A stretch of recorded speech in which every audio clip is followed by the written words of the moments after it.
کیا سناتا ہے مجھے ترک و عرب کی داستاں، مجھ سے کچھ پنہا نہیں اسلامیوں کا سوز و ساز۔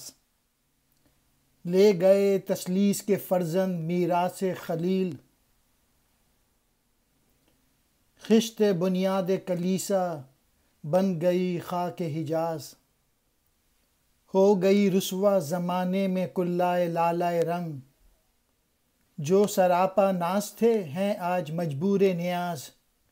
لے رہا ہے میں فروشاں فرنگستان سے پارس، وہ میں سرکش حرارت جس کی ہے مینائے گداز۔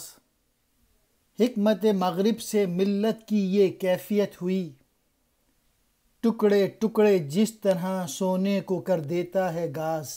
حضرت خضر علیہ السلام اقبال کو کہتے ہیں کہ تو مجھے کیا مسلمانوں کے حالات کے متعلق بتا رہے ہو، مجھے ہر چیز میرے سامنے عیاں ہے۔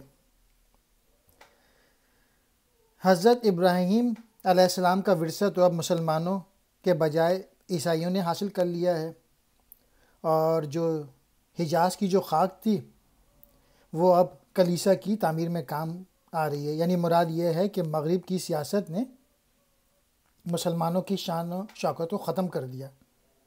یہی وجہ ہے کہ جو ترکی جیسی قوم جو کہ سرخ ٹوپی پہنتی تھی، جو کہ ساری دنیا میں اس کا نام تھا، اب وہ بدنام اور رسوا ہو کے رہ گئی۔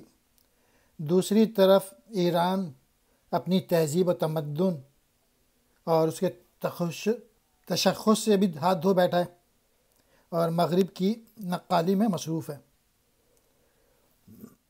اور مغرب کی فریبی چالوں اور مکر و فن سے ملت اسلامیہ کا وہی حال ہوا جیسے قینچی سونے کو ٹکڑے ٹکڑے کر ڈالتی ہے۔ یعنی مذہب کو پش میں ڈال دیا ہے اس مسلمان ملکوں نے، اور وہ جغرافیائی سطح پہ الگ الگ قوم کے نعرے لگنا شروع ہو گئے، اور ہر قوم جو ہے وہ نسل کے نام پہ آزادی مانگ رہی ہے۔ ہو گیا مانند آب ارزاں مسلماں کا لہو، مضطرب ہے تو کہ تیرا دل نہیں دانائے راز۔ ملک ہاتھوں سے گیا ملت کی آنکھیں کھل گئیں، حق تیرا چشمہ عطا کر دست غافل در نگر۔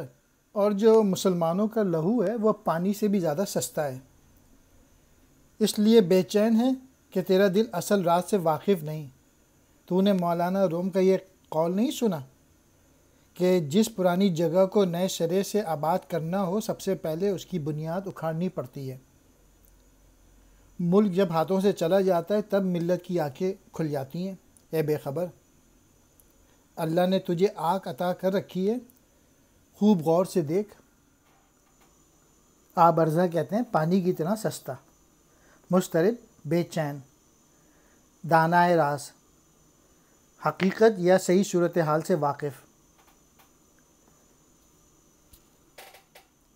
مومیائی کی گدی سے تو بہتر ہے شکست، مور بے پر حاشتہ پیش سلیمان مبر۔ ربط و ضبط ملت بیضا ہے مشرق کی نجات، ایشیا والے ہیں اس نکتے سے اب تک بے خبر۔ پھر سیاست چھوڑ کر داخل حصار دین میں ہو، ملک و دولت ہے فقط حفظ حرم کا ایک ثمر۔ مومیائی کی گدائی، بھیک مانگنا، یعنی مراد مسلمانوں کا اپنی حالت سنوارنے کے لیے دوسروں سے مدد مانگنا۔ ربط و ضبط، آپس کا اتحاد۔ ملت بیضا، روشن قوم۔ مشرق کی نجات، مراد اسلامی ملکوں کی نجات۔ ایشیا والے، بر اعظم ایشیا والے۔ بے خبر، نا واقف۔ حصار دین، دین کا قلعہ مراد اسلام۔ دوسروں کی مدد سے بہتر ہے کہ انسان اپنی شکست تسلیم کر لے۔ یعنی اگر تو کمزور چیوٹی بھی ہے جس کے مور نہیں ہیں، پھر بھی تو اپنی حاجت جو ہے حضرت سلیمان علیہ السلام کے سامنے پیش نہ کر۔ تو اب سوال یہ پیدا ہوتا ہے کہ مسلمان کسی سے مدد بھی نہ مانگیں تو پھر اپنی نجات کس طرح حاصل کریں؟ جس کا جواب یہی ہے کہ ان کا جو نجات ہے وہ آپس میں جڑے رہنا ہے اور ایک دوسرے کے ساتھ تعلقات جو ہیں مضبوط رکھنے ہوں گے۔ لیکن افسوس یہ بات کون سمجھائے؟ پھر مزید کہتے ہیں یہ سیاست وغیرہ چھوڑ کے دوبارہ دین میں داخل ہو جاؤ، کیونکہ یہ تمہیں جو کچھ طاقت ملی تھی وہ حرم کی وجہ سے ملی تھی، پکے مسلمان ہونے کی وجہ سے تمہیں یہ پھل ملا تھا۔ دوبارہ حرم کی طرف واپس آ جاؤ، دوبارہ انٹیگریٹی میں آ جاؤ، دوبارہ صادق ہو جاؤ، دوبارہ امین ہو جاؤ۔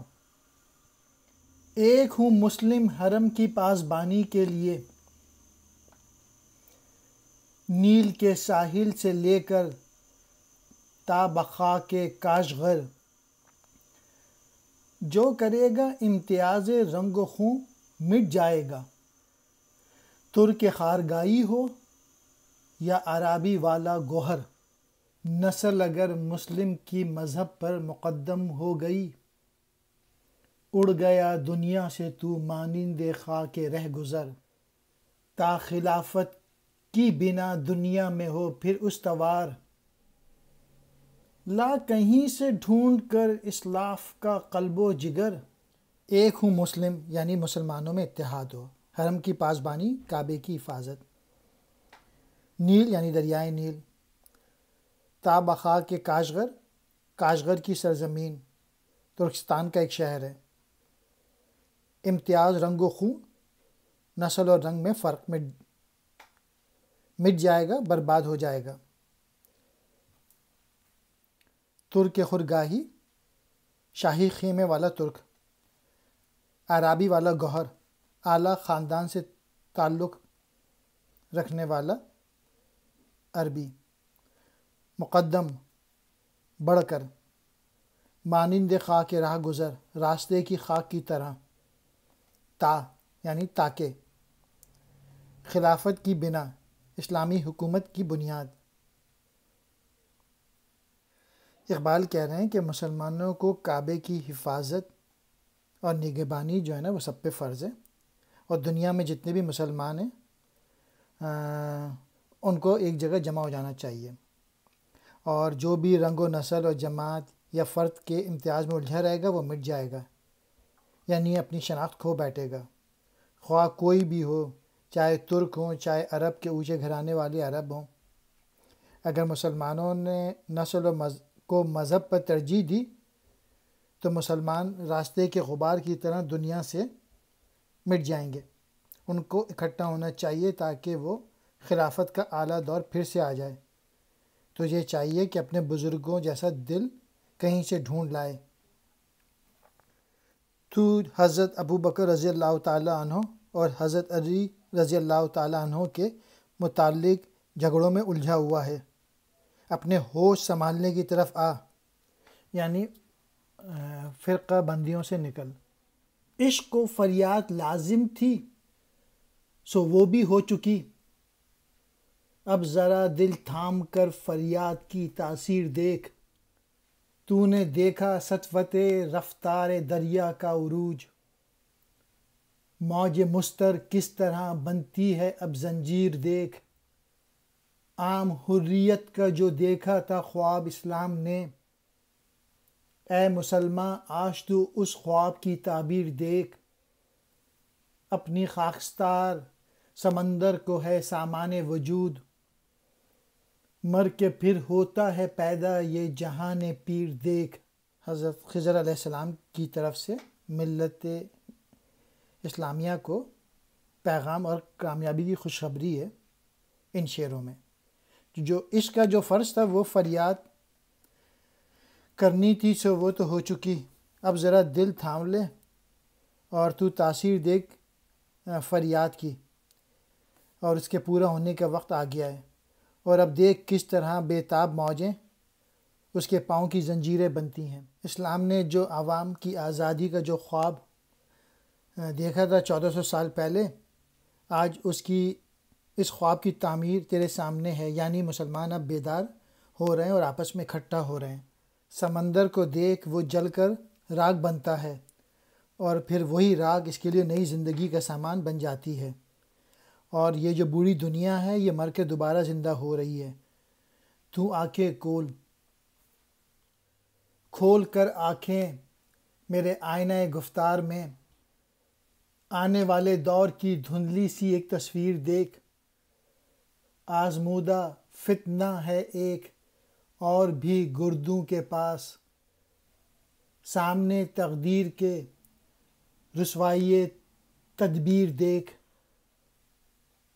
میری پوئٹری جو ہے اس کو سمجھ، اور میں آنے والا وقت بتا رہا ہوں، اس میں ایک دھندلی سی تصویر موجود ہے میری پوئٹری میں، اور کوئی اور فتنہ بھی جو ہے وہ آسمانوں کے پاس موجود ہے، اور سامنے تقدیر کے رسوائی تدبیر دیکھ، یعنی کہ اللہ تعالیٰ نے کچھ تقدیر بنائی ہوئی ہے، اور جو لوگ جنہوں نے کچھ تدبیر کی ہوئی ہیں ان کو اب رسوائی ہوگی، ان کی تدبیریں پوری نہیں ہوں گی۔ اور اس بات کو یاد رکھنا کہ اللہ تعالیٰ اپنا وعدہ پورا کرتا ہے، اور اپنی آرزوؤں کو اپنے سینے میں آباد رکھ۔